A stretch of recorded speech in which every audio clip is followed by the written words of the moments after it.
You know, when I was at Occupy Wall Street and I don't want to get off on too much of a tangent here, but I lived at the park at Occupy Wall Street for months and months and months through rain and snow, sleet. I was there every single day with my signs. And so strike debt showed up for one day during that whole entire time. Yeah. And which was like, okay, all right, they're highly organized, they're on a mission, good for them, and it was fine. But the thing about it was that accompanying them that one day were these two guys, Jerry Ashton and Craig Antico. So I knew Jerry. Jerry was a collection industry guy. He wrote he had a blog devoted to the collection industry. It's what he is. It's what he does. And so he came around our group on, I think, Facebook in the months preceding Occupy Wall Street. And he was like, yeah. No, I'm totally for bankruptcy now. I'm a collection guy, but that doesn't mean I don't understand things. And you guys have it so bad, and I empathize. And I'm on your side. I'm on your side. I was like, Jerry, if you're really on our side, why don't you write an article in your blog talking about why bankruptcy protections need to be returned to student loans? Right. And Jerry's like, oh, yeah. No, I'll do that for sure. Yeah. He never did it. And so he just rubbed me the wrong way. And I kicked him off our group. I was like, no. And then so flash forward a few months, Occupy Wall Street, this guy comes up to me and shakes my hand. He goes, hey, I'm Jerry Ashton. And I was like, oh, and I immediately recoiled. He was there with his friend Craig Antico. They were following strike debt. They were all about strike debt and the debt collective.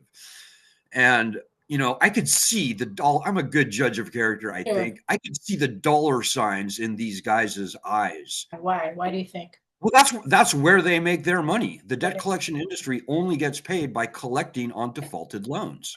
Right. So, oh my God, yeah. student loans are uniquely very delicious for the collection industry. Sure. Because there are no bankruptcy rights. There are no statutes of limitations. So it's like taking kid from a candy, or taking candy from a kid, or kid at the candy store. It is the golden unicorn of the collection industry. I hadn't even thought about that. It's the most beautiful type of defaulted loan you can have, because the borrowers can't run, they can't hide, there's nothing they can do. The very same day that our bankruptcy bill came out in 2021, August 4th, all of a sudden, the debt collective starts arguing against the return of bankruptcy rights to the loans. And, they can't say, oh, we're against bankruptcy. They can't say that. But they would say things like, maybe bankruptcy just isn't the answer isn't the solution to the student loan crisis. It's terrible to have to file for bankruptcy. And they went through this rhetoric that I have seen a million zillion times from operatives for the lending industry. Yeah. It's the common way that they kill the push for bankruptcy rights. So our bill comes out the very same day. Strike Debt launches a campaign against it. And it was at that point that things really clicked in. And so, yes. I'm just going to be writing some stuff down while you're talking. Sure. So Strike Debt is a completely corrupted group. I don't know. I can't prove who funds them, but I do know that these two lending industry charlatans, Craig Antico and Jerry Ashton, run their thing. I also know run their rolling jubilee, which is a complete scam in itself. And I judge debt collective by what they say. And what the debt collection industry wants is a mass default on student loans in the continued absence of bankruptcy rights. What debt collective has fought for and now has achieved is a mass default on student loans in the continued absence of bankruptcy rights. Right. So this is AstroTurf, guys. And I don't want, I don't want to talk more than about 30 seconds more than this, but sure. Can we do this? Debt collective is dirty. Student debt crisis. They blatantly use their group as hunting grounds for defaulted student loan borrowers. If you go to their group, which group? Student debt crisis. Oh. And again, this is another 15-minute story that goes back. Student debt crisis is blatantly corrupted. Okay. Both these groups are provably corrupted. And so people need to be smarter than that. In 2006, Sally Mae, somebody found a private memo on the floor of a congressional briefing room from Sally Mae. And this was a 5-10 point piece that outlined the company's goals and strategies. And one of their strategies was to infiltrate social media to sway public opinion. Okay. And that was in 2006. In 2006. Yeah. And these people have a lot of money to throw around. And if you don't think they're throwing a few $1 million a year in social media to fund these AstroTurf organizations, you're just naive, because they are. And again, I don't know where StrikeNet gets its money, but I know that they have a staff of 25 people. And I know from my own personal experience, being the first student loan activist in the country, that there is no way that you can raise enough money from distressed student loan borrowers to fund an organization that has a staff of more than like one, maybe two, maybe a stretch would be 3 full-time paid staff members. You just can't do it. And so there's some very big money behind strike debt. I truly hope that people will start asking them the very tough questions. But I've been confronting them publicly, and yeah, I know. And it's for the public good. People need to open their eyes and see what's going on. And my very last point on this whole thing is that debt collective, student debt crisis, all those people, they know full well that if bankruptcy rates had been returned to student loans, let's say back, at Occupy Wall Street, there would be no student loan problem today. The market forces would have taken effect, and all the feedback that's involved with the leverage of bankruptcy would have happened. The price of college would be a small fraction of what it is today, or certainly far, far less. And there would not be, student loan justice would not exist as a group, which would be a very good thing. And, the leverage of bankruptcy lies at the core of this thing. And anybody who looks at it for any length of time realizes that. And so shame on those groups. I would just urge people to just stay away from them. And if it kind of smells like bullshit, it definitely is bullshit in the student loan universe. So obviously, corruption is an ongoing theme. You and I have discussed this before at length. It's no secret. It's no surprise. It's pretty well established that many of the organizations that are involved in the student debt crisis in one way or another are in some way compromised, being influenced by powerful actors such as the lending lobby, such as, maybe politicians who are in their pocket and want to get them on their side, and things like that. Or think tanks. We've discussed think tanks before that are in Washington, D.C., that are towing the line. So, there's money, there's a lot of money at stake for a lot of people. And I think that the leverage of bankruptcy is absolutely necessary to return to the American people. Let's talk about the fact that the removal of it is basically treasonous, right? Would you agree with that? Well, it's certainly unconstitutional. I don't like to throw the treason word around too much. It's being overused lately, my humble opinion. But it's certainly unconstitutional. The founding fathers, who wrote the Constitution as a direct response to a debtors' revolt in Western Massachusetts called Shays' Rebellion. This compelled the founders to draft and ratify the Constitution. And in that Constitution, they call for uniform bankruptcy laws, aka uniform bankruptcy rights. And they call for it very prominently in the Constitution. So if you look at Article 1, Section 8, you see the list of enumerated congressional powers and duties. Okay. And near the top of that list is the call for uniform bankruptcy laws. So it's called for a head of the power to declare war, or raise an army, a head of the power to build a navy, and even a head of the power to create a judiciary.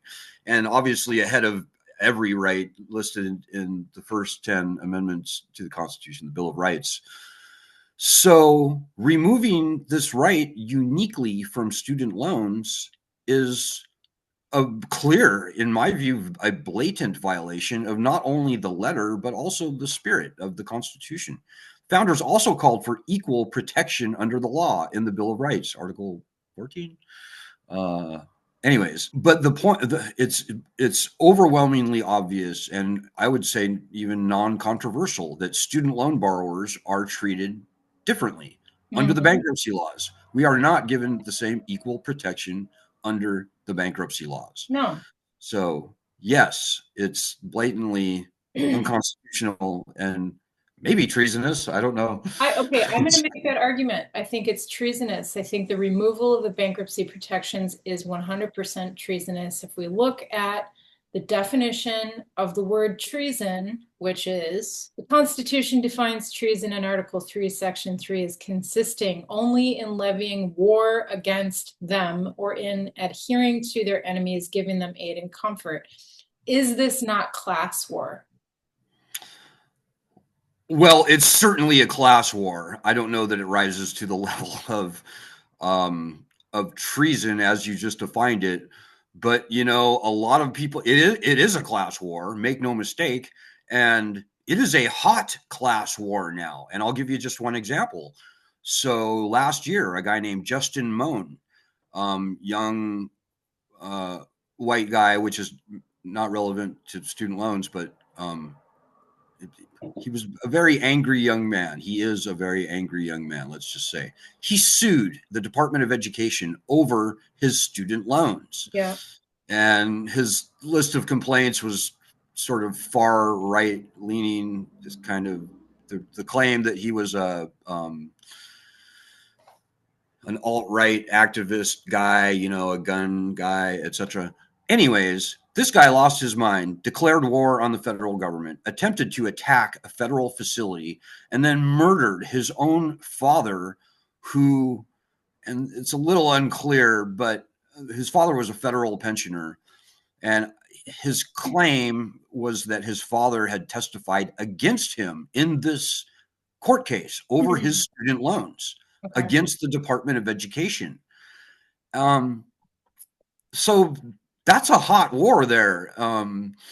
So given the results, I mean, in as much as this is a class war, and in my view, it clearly is, maybe treason, maybe that is kind of a relevant word to be throwing around here. I don't know. I mean, the ancient concept is, basically one of violation of allegiance to one's city-state, to one's community. I realize that the Constitution has this very specific definition, but war comes in different forms. You can decimate a population with rockets and bombs and all kinds of weaponry, and you can also decimate a population with debt. John Adams said almost exactly what you just said. John, one of the founders, one of the guys who wrote the Constitution, ratified, he said there are two ways to conquer and enslave a country. One is by the sword, rockets and bombs. The other is through debt. And so the founding fathers certainly saw something like this student loan war, catastrophe coming from 250 years in the past. Right. They gave us uniform bankruptcy laws, aka rights, exactly so that they could avoid this sort of nonsense. Certainly they had no idea about student loans or anything like that, but They were maybe bad men and wrong on many things, but they were very wise and very impressive when it came to giving the country the uniform bankruptcy rights that they had been denied by London, Britain, uh, Brown, yeah. King George III, and his men. These people were being George Washington, Thomas Jefferson. They were being screwed by British banks and merchants Mhm. and trading companies and ship owners and so forth under debt. Indentured servants who came to this country. Many of them weren't even allowed off the ships until they signed what turned out to be, for most, a lifelong bond of indenture. See, this Uh, is so important. And I feel like this is an aspect, thank you, this historical component that you're discussing, because not a lot of people know this. Not a lot of people take the time to learn about this kind of thing. So this is so, so important. If you just go back and you learn about the history of the country and you learn about these details and about the foreshadowing, sort of like there's all this foreshadowing, like you said, with John Adams and whatnot. So we were yeah, warned. no, there's no doubt that the founding fathers, they knew they they knew they felt what we are feeling, we student loan borrowers. And I'm not even trying to be dramatic here. This is a nationally threatening loan scam, the student loan program that we're living under here.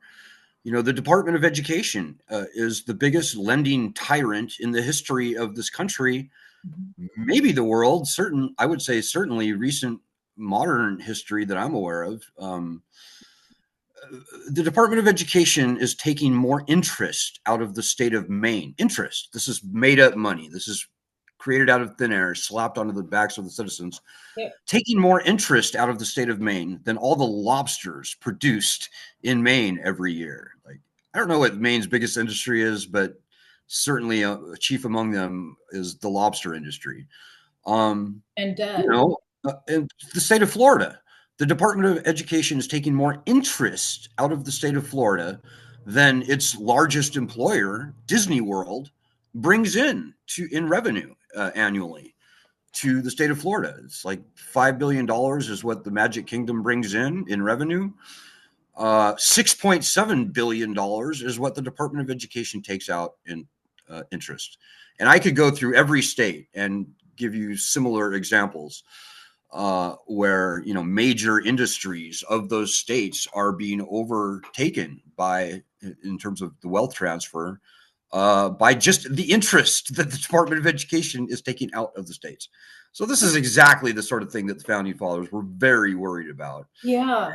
It gives And me great comfort to wake up in the morning and know that the founders are looking down, hopefully, um, and they are on our side. They know the scam for what it is. it's not going to last. It won't last. It's going to cripple the economy. The purchasing power of the American people has already been diluted.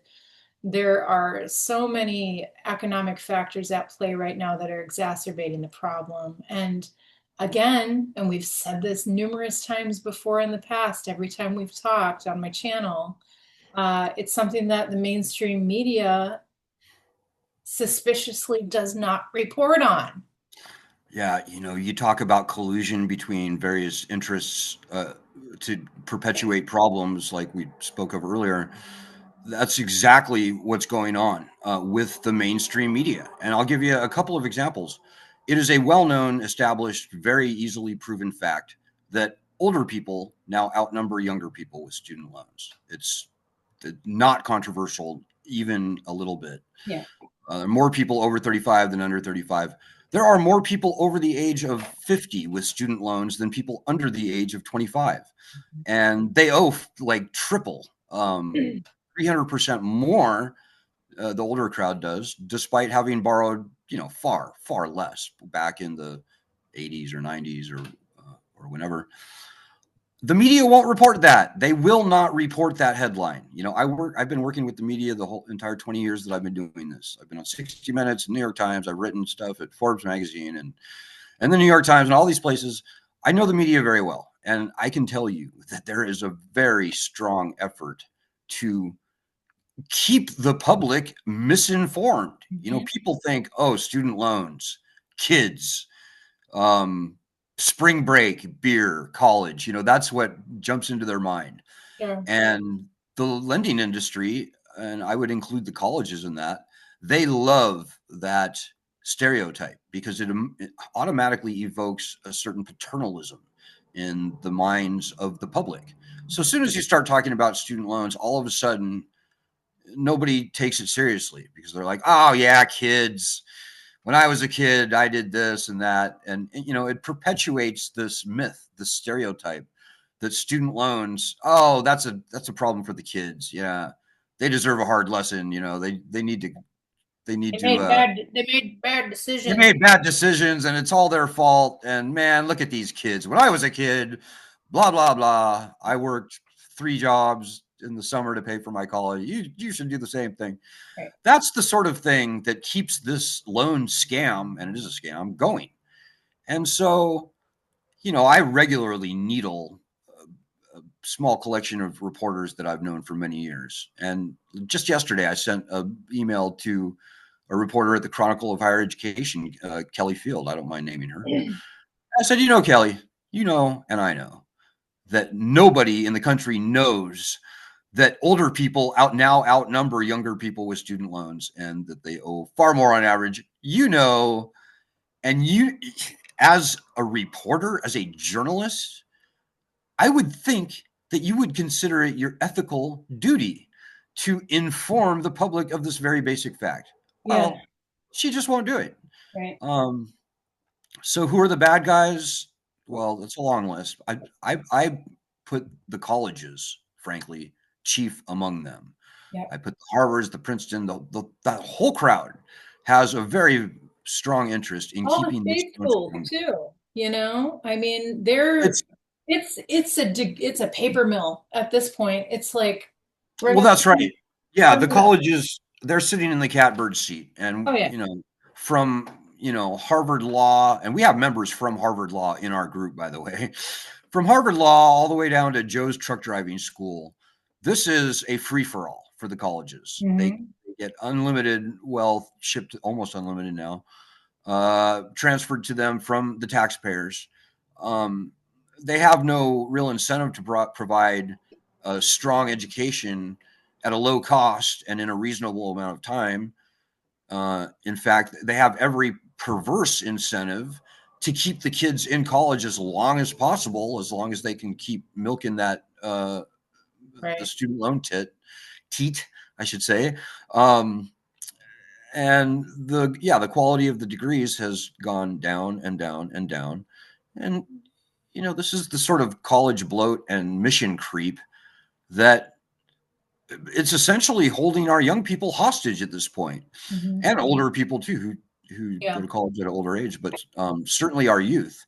And and I don't want to sound like a radical Republican or a conservative here, but if I wanted to conquer and enslave this country in debt, the best way to do it is to trap the best and brightest at a young age in debt. And the possibilities that opens for social control are very intriguing and very lucrative, I guess, for whoever they are who want to control this country. It's a class war. It's a class war. And the people at the top they have a vested interest in this class war continuing because they want their Ivy Leagues back. They want control of the government. It's the good old boys club. It's the secret societies. I know that sounds conspiratorial. I don't give a shit. That's the truth. Well, it is the truth, and it's not a partisan thing. This transcends both political parties, and I don't want to get off too much time. This is the uniparty. Yeah. Look at probably over half of all members of Congress who leave Congress, including Republicans. Where do they go after they leave office? They go to teach at a college be a dean of a college or a president of a college. It's Right. what they do. And I could talk forever and ever about campaign contributions that the student loan industry also has made to both Republicans and Democrats in Congress.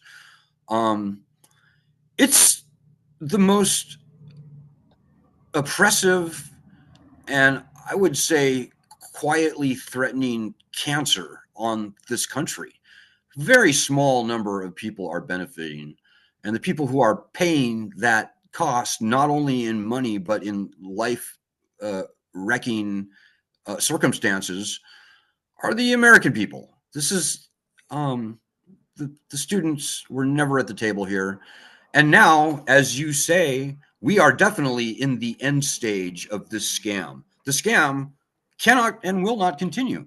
I mean, it is continuing right now as we speak, as another 5 million more people are going to college right now, and they're dispensing yet another $50 billion in student loans for this semester, which will be another 50 billion this coming spring. So they continue to shovel out the money. That's true, but nobody's paying. COVID was the nail in the coffin of this loan scam. The loans have been turned back on for well over a year now. Interest has been clicking off for a year. Right. On-ramp repayment expired last year. And yet, even still, 2/3 of all borrowers who are out of school are not making payments. 2/3. So we're going to see a mass default, and we're in it right now. I just spoke to, I probably shouldn't say his name, but a very well-regarded person who served in the Trump administration regarding over the student loan program. Very honest guy. He told me that he expects 20 million people to be in default on their student loans in the foreseeable future. So the default process, I think, a lot of people, including student loan borrowers, right? Because I mean, a lot of people who take out this kind of debt in order to finish their degrees are doing so in an environment where, let's say, maybe they're in grad school and they only have a little bit of time left and they know this is going to make or break my degree, right? Either I'm going to get the degree or I'm not. So they take out a loan and they do it kind of in a rush, right? They just go through the motions to get They do it in a state of duress. Yeah, and then in the back of the mind the whole time is not how am I going to pay this back? Because all you're thinking about at that moment is I'm going to get this darn degree. I'm going to graduate. I'm going to make my family proud, right? I'm going to maybe in many cases be the first person in my family to graduate college. I am going to get a really good job when I'm done because this is a great certification to have. Recently, I interviewed Ryan Liebenthal, who wrote a book as well. And I know Ryan. Yeah, she's super, super cool. One of the things that she said, which, we were kind of talking about, and this ties into the whole default thing, by the way. I'm not trying to go off on a tangent here, but she said in our discussion around, I mentioned basically that I feel like there's a correlation with the rise in student loan debt and the rise in the numbers of minorities and women attending college, right? This is a subset of the population that historically didn't have that kind of access to the Ivy Leagues, right? So as we see the doors opening to allow these historically marginalized and oppressed groups into the Ivy Leagues, we also see the numbers of student loan borrowers explode because obviously a lot of these people who are minorities and women, because of their historic marginalization and oppression, they are coming from, in many cases, situations of generational poverty, right? They're not coming from wealth. People who borrow student loan debt are not coming from a place of privilege. They're coming from a place of need. So we see this correlation of the debt skyrocketing as we see the doors opening to this wider group of people. And so she said, Ryan Liebenthal said, there is an incentive to credentialize further for women and minorities who, when they walk into an interview, are not going to be met with perhaps the same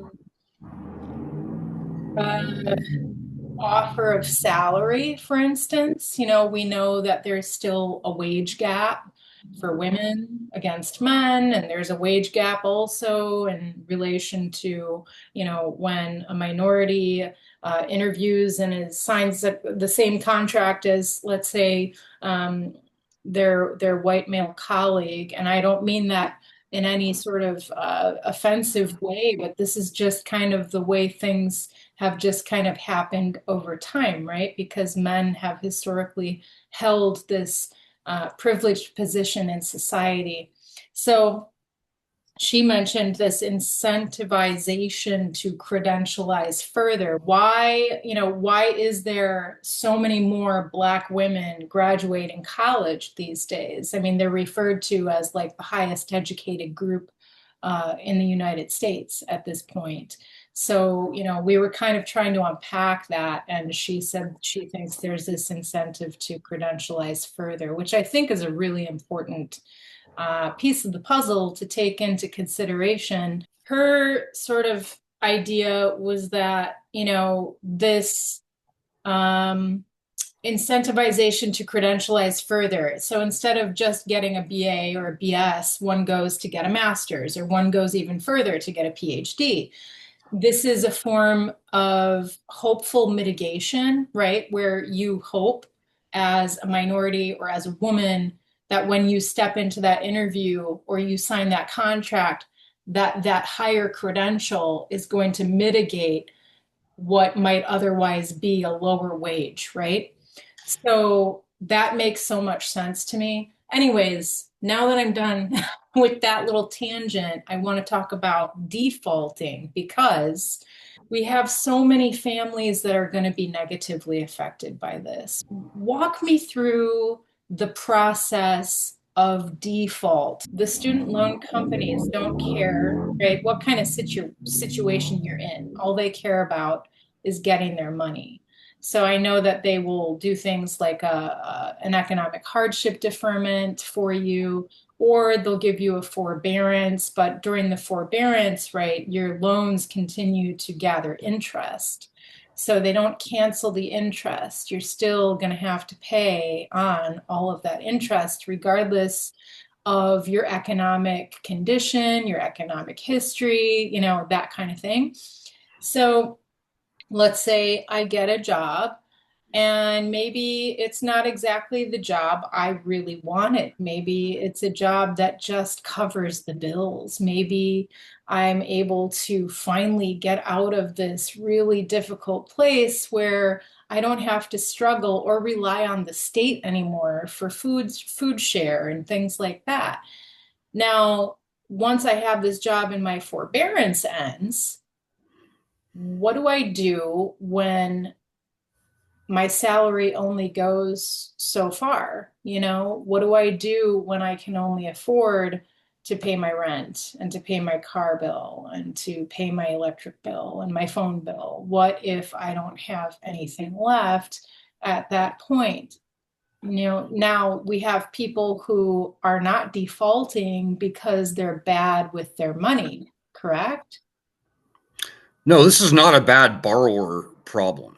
This Okay. is a predatory lending industry where the servicers and even the Department of Education have a financial incentive to want student loans to go into default. So a defaulted student loan can be far, far more lucrative for certainly for the industry than a loan that remains in good stead. So the servicers, for example, They make about $5 a month to service a normal loan where you're paying, there's no problems, everything's fine. $5 a month the servicers get. And that's a rough estimate. It For varies. each person. Yeah. For each borrower, yeah. Yeah. And it depends, but that's a ballpark estimate. So when a loan defaults, there is a program in place called loan rehabilitation. And this is where you pay typically for 10 months. And at the end of the 10 months, your loan is put back into good standing, and you can continue on. These loan rehabilitations ultimately get to assess huge collection costs onto the new loan, that the new rehabilitated loan of 16%. So let's say that you default on a $50,000 loan, and then your servicer says, "Oh, you defaulted. Shame on you. You can you need to rehabilitate your loan." You rehabilitate the loan. You end up essentially signing for a new, much larger loan, like $100,000, something just outrageously larger. Okay. And the people who get you to do this are, they make essentially a commission. They get to add 16% onto that new loan. So that $100,000 loan results in, it generates a commission, a payment from the government to those servicers for, in the case I just mentioned, $16,000. Now, if you're a servicer and you can make $5 a month off a borrower, which is what, $60 a year, $600 over the lifespan of a 10-year loan, would you rather make $600 over 10 years?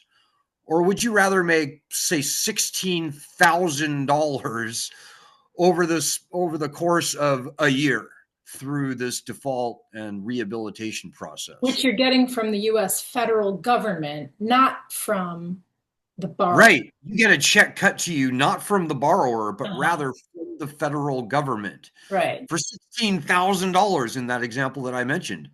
You would much rather make the 16 grand in a year or two rather than make $600 over 10 years. Mm-hmm. So this is the financial perversion that all of the student loan industry operates under. It's why defaulted loans are so freaking lucrative for the debt collection industry. Can we name some of these collection agencies, collectors? Oh, there's a laundry list of them. But all of the servicers, the Mohilas, the Aidvantage, Sally Mae previously, Navient previously, on and on, they all own collection units. So they're not only servicing healthy loans, but they are also collecting on defaulted loans and putting people through this loan rehabilitation process. Mm-hmm. And there's an army of third-party collection companies, student loan lawyers, other freelancers out there that also push loan rehabilitation very hard. I don't know what sort of relationship they have with the agencies that actually administer these loan rehabilitations, etc. But it's not important. The financial incentive to want student loans to default and want to do this loan rehabilitation, and also consolidation, by the way, you can consolidate your loans out of default. Right. And those also include some very lucrative commissions, essentially. Mm-hmm. And so, yeah, default is not a dirty word in the student loan industry. In fact, it is a highly lucrative area where, and now if you take two steps back, now that the loans are federalized, that is, the federal government is making the loans and making the interest on the loans, the old lenders who no longer make the interest on the loans, they only have a couple of ways to make money off these loans. One is through servicing the loans, which again pays $5 a month or something. or collecting on defaults, which is what I said. So if you only have those two avenues to make revenue, what would you rather do? You'd much rather baffle and bamboozle a borrower into default so that you can have a shot at this loan rehabilitation money or maybe loan consolidation money. You'd much rather do that. And so, yes, what's happening right now in this country is a mass default on student loans. One of the few people I respect on this issue told me that something like 20 million people will be in default in the foreseeable future. This is exactly what the debt collection industry, including all the servicers, the AidVantage, the Mohila, etc., it's what they want. It's what they want. And the federal government, many years of White House budget data shows that because you can't run or hide from these loans, there are no bankruptcy rights, no bankruptcy leverage, no statutes of limitations. Truth in lending laws are gone for federal student loans, other protections, but mainly bankruptcy, statutes of limitations are gone. You can't run, you can't hide. They have you over a barrel. And the federal government, it's the Department of Education, many years of White House budget data show is actually making a profit, not a loss, a profit on defaulted student loans. Can you link to that data? I'll get it from you, but we'll link to it under the description of the video or in the description of the video, Absolutely. Absolutely. A credit card company, a standard lender, they are thrilled to make back 10 cents on the dollar. Even 5 cents, I think, is the industry standard for credit cards. 5 cents, 10 cents on the dollar. The Department of Education gets back over $1 on the dollar for defaulted student loans. It was 122% as of 2010. Then Obama federalized the program. It's a little over 100% now. But remember, today, those defaulted loans for the government contain a whole boatload of interest for the federal government. So defaulted student loans are more lucrative for the federal government, the Department of Education today under the direct program than they have ever been in the past. So everybody is making money on defaulted loans. They're making a profit, not a loss. This is a defining hallmark of a predatory lending system. Yeah. So, and you asked about default. Default is no picnic. Tell me. You go into default. Your loan overnight will essentially increase by 16%. Interest continues to accrue, and then wage garnishment, Social Security garnishment, and all sorts of other pressures are put on the borrowers. You said wage garnishment. Excuse me. How much are we talking? Like, let's say hypothetically we have a single dad. He's making just enough to cover rent, car, food for him and his children. How much are they going to garnish his wages? I haven't looked lately, but and this could be slightly wrong, but I think it's 15% of your wages. 15%. So if you're making, $3,000 a month, we're talking $450 a month, enough to put you down, to take you out of the game. And okay, hold that thought for a minute. Now, let's say that affects that family so badly that they can't hypothetically buy food for all their kids. Well, see, that's where loan rehabilitation kicks in. That's where the industry say, oh, you're going under. Oh, you defaulted on your loan. I can help you. Just pay us $50 a month or something for 10 months, and then we will rehabilitate your loan into good standing. And so sign here, pay for 10 months, and then your loan gets taken out of default. So your wages are no longer garnished. You can continue working, and they'll even say, oh, and you're on an income friendly repayment plan. So you only pay X amount of, 10% of your income for X amount of time. So less than the wage garnishment. And after 20, 25 years, your loans are canceled. Well, here's the thing about that. Number one, 80% of these loan rehabilitations default again. 80%. I was just going to say, so what happens after the 10 months? After 10 months, you go back, you get back on the treadmill. And then you can't make your payments again. And then you can't make your payments again, and then you default again. 80% of the time, that's what happens. So that's then, like so then in the mill, right? Now you're on round 2 of default. Then do you rehabilitate them again? Well, that's the interesting thing.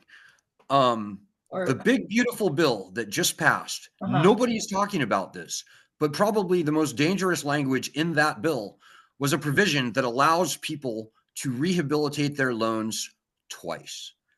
So here's the new scenario. You default on a $50,000 loan, bad on you.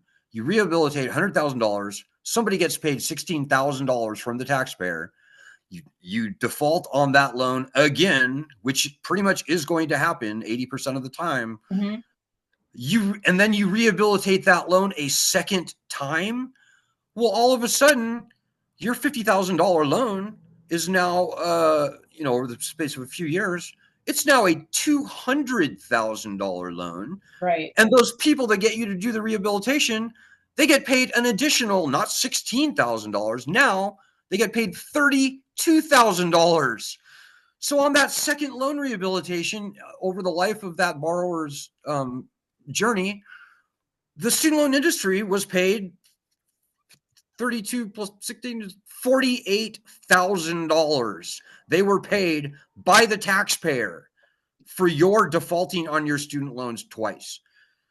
And if the first loan rehabilitation defaults 80% of the time, the second rehabilitated loan, that's going to default 95 or something percent of the time. It is financial suicide. So let's say hypothetically, all right, single dad defaults twice, rehabilitates twice. Round 3, what happens? What happens if his salary doesn't change? What happens? You're screwed for life. I don't have any easy answers for you, Jessica. The fact of the matter is, they didn't design this program to actually help people. They designed this program to be a money waterfall, a money cascade to the student loan industry. Right. Now, and again, people out there might be saying, oh, well, but you're on a repayment plan. So after 20 years, if you just keep your nose clean and out of trouble, everything will be fine. No. Again, many years of data show that the overwhelming majority of people who sign up for any of the income-driven repayment plans, whether it's IBR, ICR, pay, repay, save, or this new plan under Trump, they're disqualified out. The overwhelming majority, something like 90+% of people who try for these plans are kicked out, are disqualified out of the plans over the 20-year term. So there is nothing good about any of this. It leads to financial oblivion almost 100% of the time for everyone. There is nothing more threatening. There's nothing more vicious and threatening financially to this country, in my humble opinion. I agree with you. Than this federal student loan program. Again, the same guy that told me that 20 million people are going to be in default, I can't say too much. I don't want to say too much about him. But he was in a position to know, is in a position to know. He also said that even before the pandemic, 85% of all borrowers, everyone, were never going to be able to repay their student loans. So including those who were paying, their loan balances were going up, not down. So when 85 or probably even closer to 90% of all student loan borrowers are screwed for life, including what we mentioned through defaults, what are we even talking about here? I mean, this is a class war, and we're being decimated. The people are being absolutely thrashed, and there's no coming back from this. The purchasing power of 43 million borrowers, and let's not forget, people don't understand. These people are parents. These people are, caretakers of their elderly parents. They have Right. children. They have property. Actually, many of them don't have property, actually. But, if you do, They have economically viable livelihoods. if If you take that away, we're talking about an economic depression, a oppression and depression. I believe we are in one, I believe that it is strategically being hidden because the media is not discussing it. And a lot of people are being negatively economically affected by this problem. And I I absolutely agree. the purchasing power of millions and millions of people, not just the borrowers, but their children. If the mom and the dad are hurting, obviously that's going to bleed out and affect the rest of their family, right? Yeah, it's the most insidious, most nefarious, most threatening um, It's disgusting. It's scam. morally There's no better word for it. Um, it's morally reprehensible what the politicians have agreed to do for these lenders. And the right, lenders themselves need to be dismantled. and remember, everybody all the politicians, others that you see talking about this, they'll say, "Oh, look at who knew this was going to happen?" Everybody knew. Literally All the everybody. all the analysts and experts, the shyster lawyers like Adam Minsky, who writes for Forbes Magazine, Yeah. uh, um, on and on and on. All the analysts, all the people in DC, they saw this coming decades ago. Yep. And, they can say, oh, I've been worried for quite some time.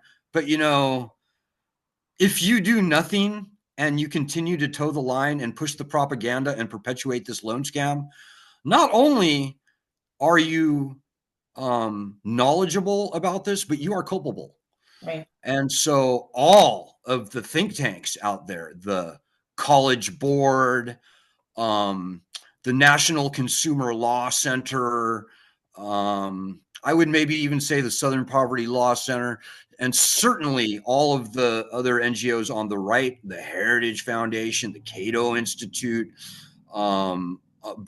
Brookings Institute, which is kind of middle of the road, all of their higher education analysts and all the longtime reporters Mhm. for higher education, the Chronicle of Higher Education, Inside Higher Ed, um, all of the college presidents certainly saw this coming from decades in the past. We're talking about a small number of very culpable individuals. And quite frankly, if I were them, I would be shaking in my boots right now Mhm. for the moral depravity that they are guilty of, the ethical depravity. Oh yeah. Um, Yeah. it's a relatively small number of people compared to 43 million student loan borrowers, actually 50 million if you include private student loans and co-sponsors.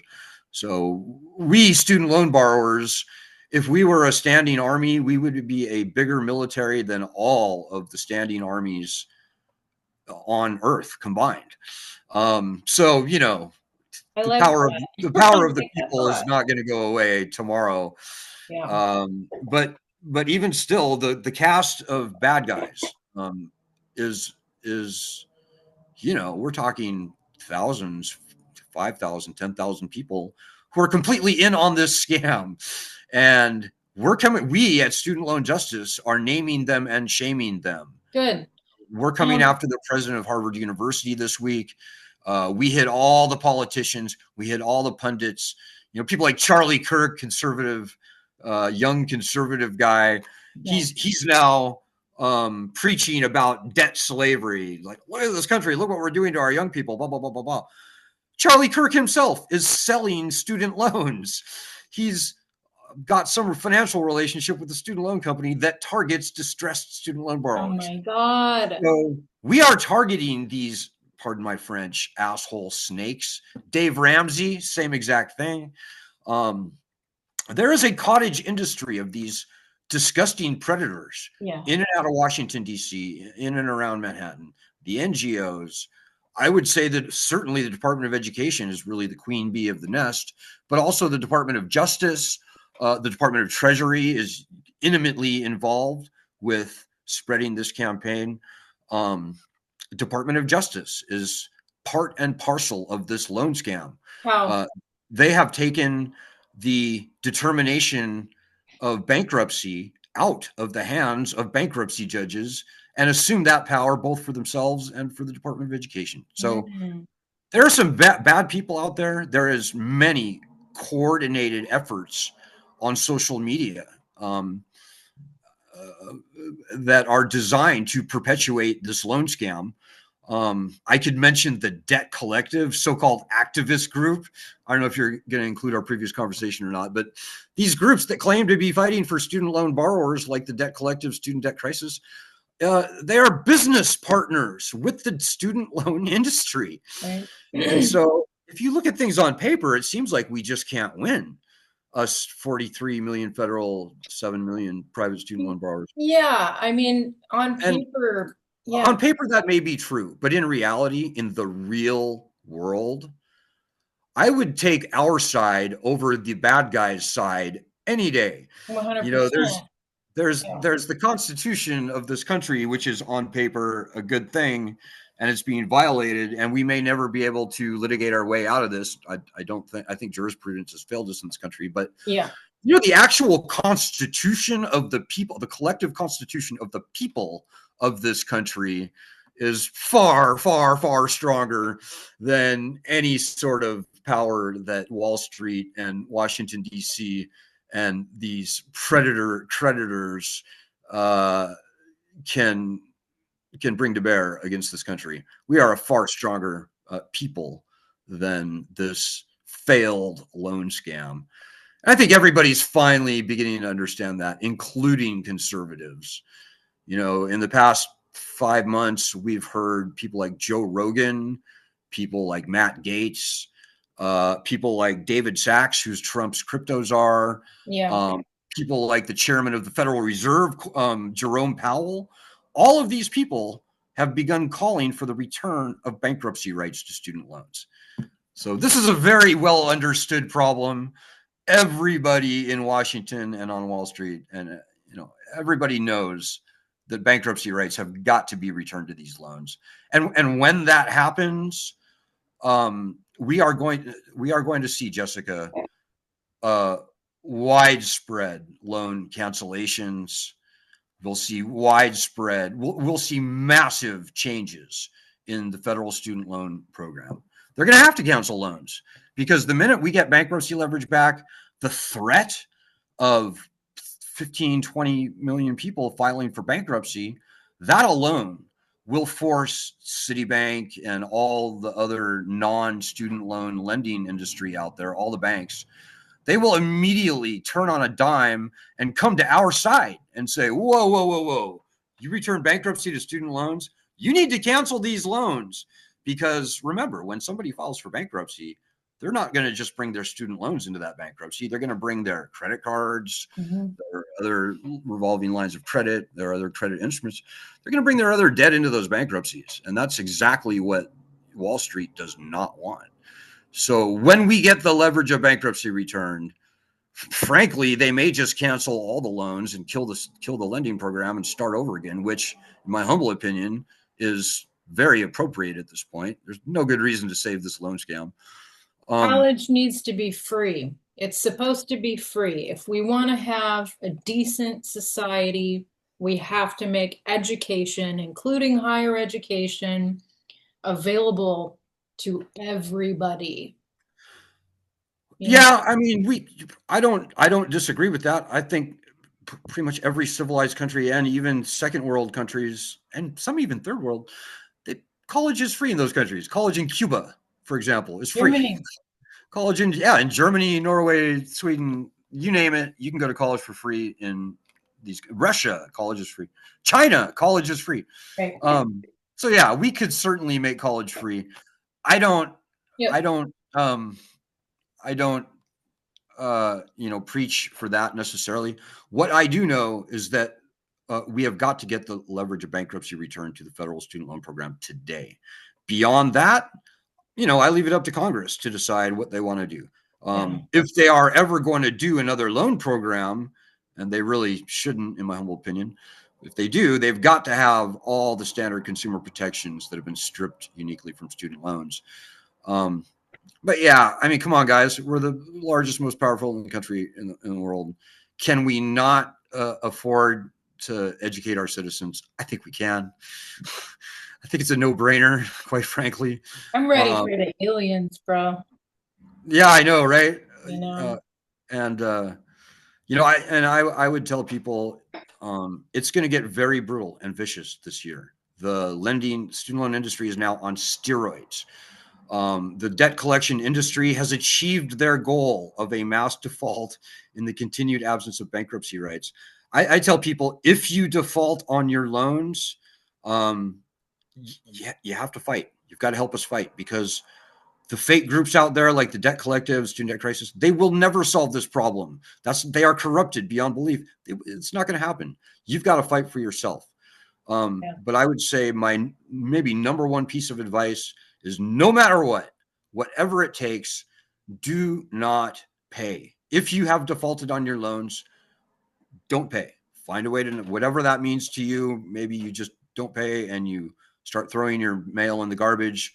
That's what I did 20 years ago. aren't your wages going to get garnished? Somebody tried to garnish my wages one time, and my boss told them, no, I'm not doing that without a court order. And we never heard from them again. So, the collection industry, quite frankly, is a lot of bark and really very little bite. They're a paper tiger. Like I said, on paper, it's a very scary thing, but in the real world, not that difficult. Okay. We have people can, and if you're an employee, you can be a contractor rather than an employee. That way, you're basically your own boss. You have no wage to garnish, so they can't touch you that way. There's a lot of different ways that you can financially bulletproof yourself, so that your credit score is going to be terrible. That's just the fact of life. That's the way it's going to go under the current regime. The FICO score did not exist before 1989. The year Taylor Swift was born was the year that FICO was born. So we're not talking about something that's set in stone. I think people take their credit scores way too seriously. Yeah. But the number one thing, don't feed the beast. If you defaulted on your loans, don't pay. Don't feed the beast. Help us fight. Don't rehabilitate them. Absolutely don't not consolidate. Right? I would say don't consolidate as well. Yeah, there's other, but the number one thing is we got to fight, and you can't trust anyone to fight for you. This is your battle, your loans. You got to fight on your own. Okay. Or with us collectively, of course. Right. StudentLoanJustice.org. StudentLoanJustice.org. Thank you again, Alan Collinge, for being on Rad Futures. This is always awesome. I enjoy talking to you. We'll do it again sometime soon.